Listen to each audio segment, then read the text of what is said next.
इस वक्त हम पुल रांगो नहर जो है उसके मकाम पर मौजूद हैं, जहाँ पे नहर में शगाफ पड़ने के बाइस जो करीबी आबादियाँ हैं उनमें पानी दाखिल होने का जो सिलसिला है वो मुसलसल जारी है। रेस्क्यू हो, पुलिस हो, उसकी भी भारी नफरी यहाँ पर पहुँच चुकी है। जो मेन शगाफ डला था, पानी के शदीद बहाव की वजह से आपको हम वो भी दिखाते हैं आगे आके। यहाँ पे ये एक बहुत बड़ा शगाफ जो है वो इस वक्त यहाँ पे पड़ा हुआ है और इसको अभी ताहाल पुर नहीं किया जा सका। और यहाँ से घर हैं, बस्तियाँ हैं, नासराबाद जो बागात हैं, मुसलसल उनमें पानी दाखिल हो रहा है और वो डूबती चली जा रही है। तकरीबन 6 फुट गहरा पानी ये हो चुका है।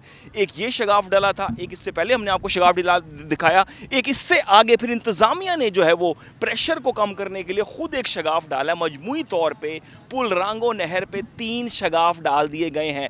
पुल की दूसरी जानिब लोग पहुंच चुके हैं, महफूज मकामात पे मुंतकिल हो रहे हैं। लोगों ने अपने घरों का सामान बाहर निकाल लिया। मुसलसल यहाँ से नकल मकानी जारी है। जो इर्द गिर्द की बस्तियां हैं उनमें पानी दाखिल हो गया है और मुसलसल दाखिल होता चला जा रहा है। ये सूरत हाल अभी पुल रांगो नहर पे बनी हुई है और सूरत हाल इंतहाई ख़तरनाक रुख इख्तियार किए हुए, क्योंकि बहुत से लोगों को इस चीज़ का पता नहीं था। एकदम से ये शगाफ जो डला है उसके बाइस उन्हें एमरजेंसी में इस वक्त अब नकल मकानी करनी पड़ रही है। लोगों ने अपने घरों का सामान बाहर ला के रख लिया है और सूरत हाल अभी कुछ समझ नहीं आ रही कब तक ये शगाफ पुर किए जाएंगे, क्या सूरत हाल बनेगी। अगर ये शगाफ पुर किए जाते हैं तो दोबारा से नहर की तगयानी भी बढ़ेगी।